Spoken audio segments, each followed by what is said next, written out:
Bueno, arrancamos con el segundo bloque. En este segundo bloque vamos a hacer porque hay muchos estudiantes que hablan de qué es la reforma que se votó. ¿Qué es esta reforma? Reforma electoral, elección directa. Les voy a preguntar a los dos. Hay dos personas que lo han leído todo el proyecto. Son ustedes dos. Les voy a ir preguntando a cada uno cómo lo miran y qué saben de este proyecto que se votó, ¿no? La reforma electoral. Contame un poquito, Pablito, la reforma electoral. Sí, todavía como... Para el estudiante, vamos para el estudiante, bueno, así. Todavía no fue aprobado por el Consejo Superior el tema de la reglamentación de lo que va a ser el nuevo régimen electoral. Se votó que se cambiara. Falta que pase por el Consejo Superior. Bien, perfecto. ¿Sí? Sería la próxima sesión. Sería la próxima sesión del Consejo Superior. Perfecto. Donde el oficialismo aprobaría esta reglamentación. Bien. Los puntitos que quedan ahora, vamos por partes. Es mucha información. Es mucha, sí, porque sí, es mucho. una mezcla. Los candidatos que quieran ser, los profesores quieren ser candidatos a decano, sí, tienen que tener que presentar en la Junta Electoral los avales de los 4 claustros. Bien. De docentes, de no docentes, de estudiantes y de graduados. Bien. ¿Sí? Con el 5% del total del padrón. Bien. En ese sentido, si hay un candidato que no puede llegar a contar con ninguno de esos avales, no podrás presentarse a las elecciones. Otro de los temas es el plazo que van a tener los candidatos para hacer la campaña electoral. Van a ser de 2 meses hábiles antes del 6 de junio de este año. Ya los candidatos pueden empezar con lo que es la campaña electoral. Estamos con los tiempos justos. Sí, por eso el oficialismo, bueno, justo ahora va a venir un conciliario a sumarse acá a la charla. Lo estaría aprobando el próximo martes porque los tiempos son realmente rápidos. El 6 de junio sería la elección de los 6-7 decanatos que están en juego este año. Bien. En el caso de que haya igualdad de porcentaje de ponderación, el nuevo reglamento prevería una segunda vuelta, un balotaje entre los dos candidatos más votados. Y en ese caso son un plazo de 15 días hábiles después del 6 de junio. Bien. ¿Tiene que juntar el 5% de cada claustro? Sí. Bien, o sea, 5% de estudiantes. Avales de 5%. Sí. Lo más complicado debe ser egresado. Y egresado sí, es muy complicado para... El invitado me hace que no es tan complicado. Algo que sabe. No es tan él sabe mucho. Le vamos a prestar, para él no, quizás para él no. Le vamos a prestar un poquito el micrófono. Que para los otros muchachos se le complica un poco, pero bueno, vamos a ver. Le vamos a prestar un poquito el micrófono al invitado, a Marcos Puricelli. Marquitos, ¿cómo andás? Muy buenas tardes, ¿cómo están ustedes? ¿Viste la nueva casa que tenemos? ¿Te gusta? Así los veo muy bien en el nuevo hogar, muy cómodos. Está lindo, ¿no? Está muy lindo. Estamos como con juguete nuevo, como chicos con juguete nuevo. Pero con este juguete yo también me sumo, te digo, la verdad se los ve muy bien. Bueno, nosotros nos presentamos en el primer bloque y contamos un poquito lo que pasó para retomarlo un poco a lo ahora, digamos, el presente, un poquito lo que había pasado en esa última sesión tan caótica, ¿no? Donde hubo violencia, donde hubo... creo que fue una mala cara para la universidad. ¿Pero por qué una mala cara para la universidad? Porque siento que por primera vez la universidad dejó de producir la diferencia política en el diálogo, en las ideas, y fue al acto, a la violencia, ¿no? Y capaz uno de los que sufrió esa violencia fuiste vos, ¿no? Así es, Germán, tal cual como vos lo estás planteando. Yo creo que el 21 de diciembre del año pasado, que era la última sesión del Consejo Superior, fue la sesión posterior a la aprobación de la reforma política, de esa asamblea tan, compleja que tuvimos a fines del año pasado, pero que permitió ampliar derechos electorales a todos los claustros de la universidad. Me parece que nos encontró a todos los universitarios en un punto de inflexión. O sea, hacía muchísimo tiempo, me atrevo a decir más de una década casi, que en la universidad no había ese tipo de prácticas, sobre todo en el Consejo Superior, en la mesa del Consejo Superior de la Universidad Nacional de Córdoba.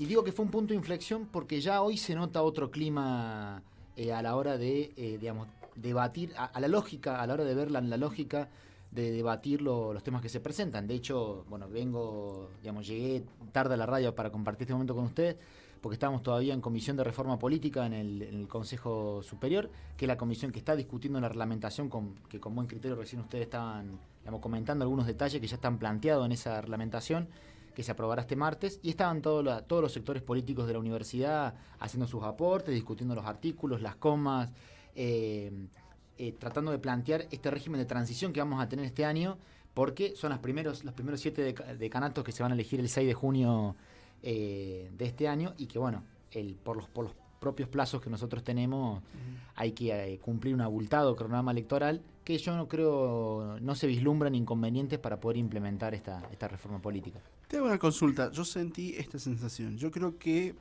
el último acto antes de esta violencia que me acordaba fue la época de la Mega Alianza, cuando un conciliario estudiantil le pega a un no docente. Un docente, perdón, era. No tengo... Me parece que esa fue digamos, 20, estamos hablando de 15 años atrás, digamos. Exactamente, sí. Estamos hablando de 15 años atrás, que yo me acuerdo. Y yo lo que siento en esta, que por ahí, digamos, esto explotó porque algunos decanos le dieron mucho... O sea, en vez de bajar un poco las densidades, sentarse a hablar, generaron más violencia. Más violencia verbal, más violencia institucional, más violencia, digamos. ¿Qué quiero decir con esto? Por ejemplo, el decano estoy pensando, el decano claramente de Filosofía y Humanidades, yo lo sentía que por ahí va muy al choque. Y cuando un decano va muy al choque, por ahí las agrupaciones estudiantiles van más al choque, ¿no? Porque siempre los grandes cambios los producen en la universidad los estudiantes.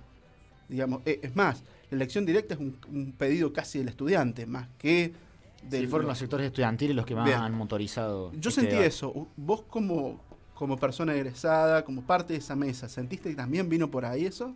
Yo lo que creo es que, digamos, la foto es lo que ocurrió después de los hechos de violencia en el Consejo Superior, donde con otros acontecimientos políticos el repudio viene con muchísima contundencia, y acá teníamos 2 conciliarios, miembros, o sea, electos por sus compañeros de claustro, para integrar esa mesa del Consejo Superior. Estamos hablando del conciliario Gaspar De Vito y de mí.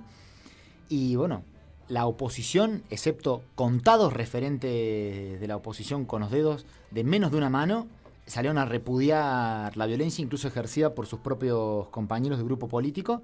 Y hubo decanos, hubo docentes, hubo conciliarios del Consejo Superior de la oposición que ni siquiera han dicho nada en ninguna oportunidad públicamente, ni en las redes sociales, ni en los medios de prensa.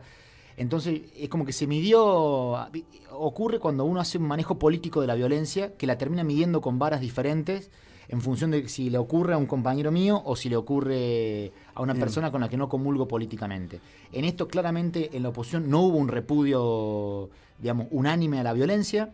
Yo entiendo que es porque tanto Gaspar De Vito como quien les habla somos de un espacio político diferente. Yo vengo graduado rumbo al centenario, ex militante de la Franja Morada. Gaspar De Vito es actualmente militante de la Franja Morada, y bueno, evidentemente la violencia cuando le toca que le peguen a la franja es muy diferente a que cuando le pegan a cualquier otra agrupación, que ellos tampoco sufrieron, y esto lo quiero destacar.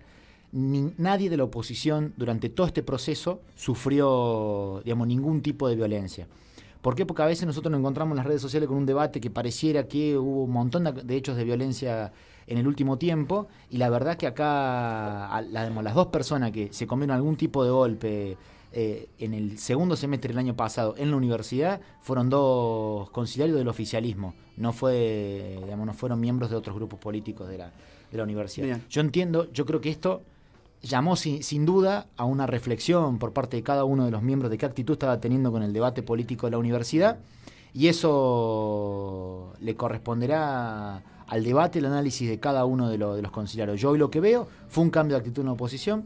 Están sentados en la mesa del Consejo Superior, permitieron que sesione la primera sesión el martes de la semana pasada, el martes pasado, no el otro, y ahora vamos a una sesiones el próximo martes, donde probablemente, no te digo quiénes van a votar todos a favor o todos en contra, porque no lo sabemos, pero vas a tener a todos los actores, digamos, haciéndole honor al órgano de gobierno de la universidad, que es el Consejo Superior, y discutiendo ahí la reglamentación de esta verdadera ampliación de derechos y de democratización del debate político en la universidad, que significó la reforma política con la elección directa de decanos, vicedecanos, rector y vicerrector, y la incorporación al órgano de gobierno, que esto no es un hecho menor, es la primera vez en la historia de la universidad que el Monse y el Belgrano tienen voz en el órgano de gobierno de la universidad. Bien. ¿Sentís, o yo leo en tu discurso que vos sentís que a partir de ese hecho de agresión sirvió también para que todos bajaran un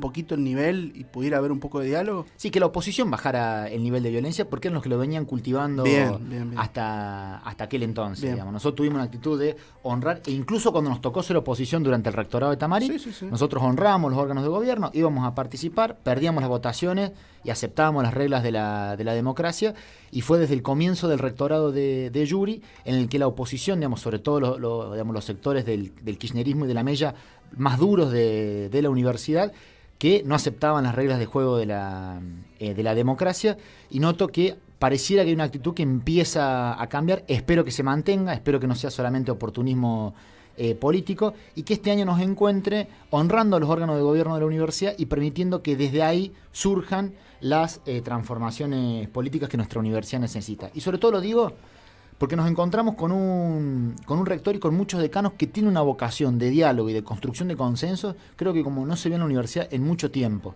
Y eso también es destacable, digamos. El rector Hugo Yuri no es una persona que tenga, digamos, que sea totalmente cerrado en sus posiciones políticas.